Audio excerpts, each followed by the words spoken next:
Paul Revere's Ride, The Landlord's Tale, written by Henry Wadsworth Longfellow, illustrated by Charles Santore. Listen, my children, and you shall hear of the midnight ride of Paul Revere. On the 18th of April in 75, hardly a man is now alive who remembers that famous day and year. He said to his friend, "If the British march by land or sea from the town tonight, hang a lantern aloft in the belfry arch of the North Church tower as a signal light, one if by land and two if by sea, and I on the opposite shore will be, ready to ride and spread the alarm through every Middlesex village and farm, for the country folk to be up and to arm." Then he said, "Good night," and with muffled oar silently rowed to the Charleston shore.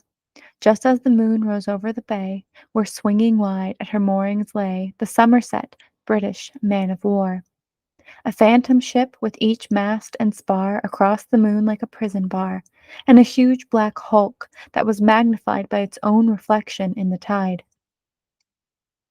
Meanwhile, his friend through alley and street wanders and watches with eager ears, till in the silence around him he hears the muster of men at the barrack door, the sound of arms and the tramp of feet, and the measured tread of the grenadiers marching down to their boats on the shore.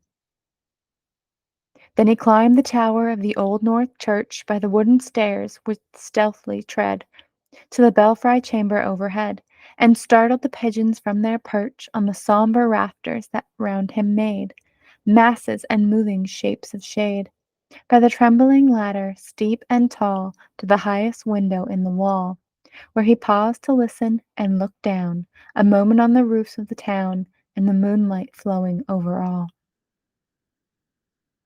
Beneath in the churchyard lay the dead, in their night encampment on the hill, wrapped in silence so deep and still that he could hear, like a sentinel's tread, the watchful night wind, as it went creeping along from tent to tent, and seeming to whisper all is well. A moment only he feels the spell of the place and the hour and the secret dread of the lonely belfry and the dead, for suddenly all his thoughts are bent on a shadowy something far away, where the river widens to meet the bay, a line of black that bends and floats on the rising tide like a bridge of boats. Meanwhile, impatient to mount and ride, booted and spurred with a heavy stride, on the opposite shore walked Paul Revere. Now he patted his horse's side, now gazed at the landscape far and near, then impetuous stamped the earth, and turned and tightened his saddle girth. But mostly he watched with eager search the belfry tower of the old North Church, as it rose above the graves on the hill, lonely and spectral and sombre and still. And lo, as he looks on the belfry's height, a glimmer and then a gleam of light. He springs to the saddle, the bridle he turns, but lingers and gazes till full on his sight a second lamp in the belfry burns. A hurry of hooves in a village street, a shape in the moonlight, a bulk in the dark, and beneath them pebbles in passing a spark, struck out by a steed flying fearless and fleet. That was all, and yet through the gloom and the light, the fate of a nation was riding that night. And the spark struck out by that steed, in his flight, kindled the land into flame with its heat. He has left the village and mounted the steep, and beneath him, tranquil and broad and deep, is the mystic meeting the ocean tides. And under the alders that skirt its edge, now soft on the sand, now loud on the ledge, is heard the tramp of his steed as he rides. It was 12 by the village clock when he crossed the bridge into Medford town. He heard the crowing of the cock and the barking of the farmer's dog, and felt the damp of the river fog that rises after the sun goes down. It was 1 by the village clock when he galloped into Lexington.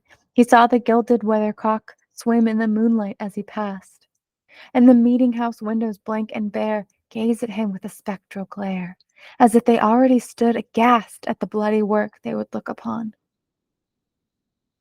It was 2 by the village clock when he came to the bridge in Concord town.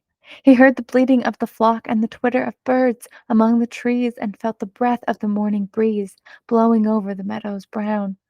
And one was safe and asleep in his bed, who at the bridge would be first to fall, who that day would be lying dead, pierced by a British musket ball. You know the rest. In the books you have read how the British regulars fired and fled, how the farmers gave them ball for ball from behind each fence and farmyard wall, chasing the redcoats down the lane, then crossing the fields to emerge again under the trees at the turn of the road, and only pausing to fire and load.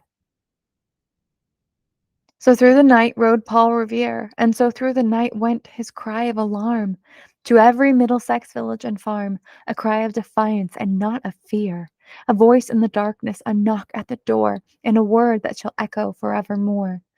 For borne on the night wind of the past, through all our history to the last, in the hour of darkness and peril and need, the people who will waken and listen to hear the hurrying hoofbeats of that steed and the midnight message of Paul Revere.